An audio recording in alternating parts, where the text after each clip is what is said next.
নমস্কার। বিভিন্ন astrological post আমি যখন করি, অনেকেই দেখি কমেন্টে প্রশ্ন করে, আমার অমুক গ্রহ অমুক জায়গায় আছে, আমার কি হবে? অমুক গ্রহ অমুক জায়গায় আপনার মতো লক্ষাধিক মানুষের আছে। সবার ফল এক হয় না, বুঝতে হবে এটা। কারণ শুধু গ্রহ সংযোগ বা গ্রহ অবস্থান মানেই কিন্তু তার পরিপূর্ণতা ফল প্রদান নয়। গ্রহদের বলবত্তা স্ট্রেংথ না বুঝে শুধুমাত্র অমুক গ্রহ অমুক জায়গায় আছে, অমুক গ্রহের অমুক সাথে সংযোগ, এটা কিন্তু বিচার নয়। এটা একটা বাচ্চা ছেলেও পারে। তার জন্য আগে আমাদের গ্রহদের স্ট্রেংথ জানতে হবে, গ্রহ বলবত্তা জানতে হবে। গ্রহ বলবত্তার মূল ভাবধারা যেটা থেকে আমরা পাই সেটা হলো যে নবাংশ চার্ট এবং ভাব চার্ট। তার কারণ মেন চার্ট যেটা, সেটা D1 বা ক্ষেত্র চার্ট, সেটা থেকে রাশিগতভাবে গ্রহদের অবস্থান বুঝতে পারি। ভাব আমাদের বুঝিয়ে দেয় আসলে গ্রহগুলো কোথায় কিভাবে বসে আছে। চলে আসি উদাহরণ চার্টে। জন্ম 15/1/2001, 6টার সময় সকালবেলা, পুরুলিয়া। এই জন্মচারটিতে দেখুন ধনু লগ্ন, কেতু লগ্নে বসে, পরবর্তী ঘরে রবি বুধ, 3 নম্বর ঘরে শুক্র, 6 নম্বরে বৃহস্পতি শনি, সপ্তমে রাহু, দশমে বসে চন্দ্র এবং একাদশে মঙ্গল। আমরা প্রাথমিক ধারণা এটা বুঝতেই পারি যে বৃহস্পতি শনি ষষ্ঠে বসে। অনেকেই, যদি আমি শুধু এই চার্ট দেখে পোস্ট করতাম, বলতো আমারও ষষ্ঠে শনি কী হবে, আমারও ষষ্ঠে বৃহস্পতি। কিন্তু এভাবে তো হবে না। তার কারণ আমরা ভাবে আসি, খুব ভালো করে চার্টটা আরও বুঝতে পারবো। দেখুন, ভাব চার্টের মধ্যে বৃহস্পতি শনি চলে গেছে পঞ্চমে, ষষ্ঠে নেই। দেখুন, চন্দ্র চলে গেছে দশম থেকে নবমে এবং মঙ্গল চলে গেছে একাদশ থেকে দশমে।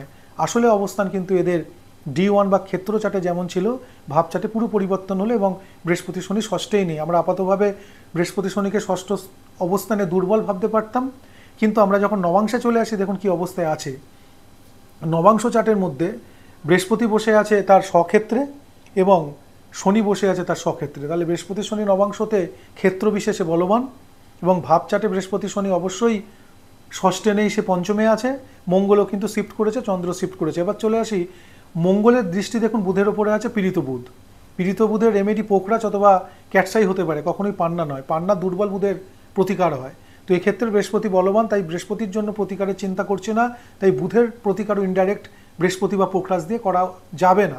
সেক্ষেত্রে দেখুন, কেতু লগ্নে বসে উচ্চস্থ, অথচ তার পরবর্তী ঘরটাতে রবি 1 ডিগ্রিতে আছে, কেতু আছে 21 ডিগ্রিতে তার লগ্নতে।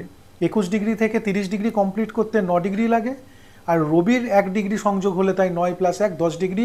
রবি আর কেতু ডিফারেন্স, ভিন্ন রাশিতে অবস্থান হলেও।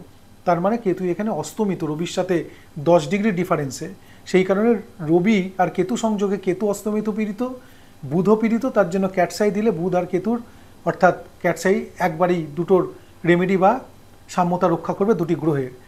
চলে আসবো মঙ্গলের ক্ষেত্রে। মঙ্গল একাদশ থেকে দশমে গেছে, কিন্তু ডিগ্রিগতভাবে দুর্বল। ডিগ্রিগুলো শুধুমাত্র আমাদের লেখার জন্য দেয় না, বিচার করার জন্যও দেয়। সন্ধিগত মঙ্গলের প্রতিকার করতে হবে এখানে, এবং তার জন্য রক্তপ্রবাল, অর্থাৎ এই চার্টে মঙ্গলের জন্য রক্তপ্রবাল এবং ক্যাটসাই বুধ আর কেতুর জন্য দুটোকে ব্যালেন্স করবে। এভাবে আমাদের সূক্ষ্ম বিচার করে প্রতিকার এবং অ্যাকচুয়াল চার্টের অবস্থান কোন গ্রহের কোথায় আছে, ভাব এবং নবাংশ দেখে বিচার করা উচিত। জন্মচার্ট মানেই শুধুমাত্র একটি চার্ট নয়, নবাংশ চার্ট, ভাব চার্ট এবং মূল চার্ট অর্থাৎ ক্ষেত্র চার্ট দেখে আমাদের সামগ্রিক বিচার করা কর্তব্য। ভালো থাকুন, সুস্থ থাকুন। ভিডিও ভালো লাগলে লাইক, শেয়ার করুন। নমস্কার।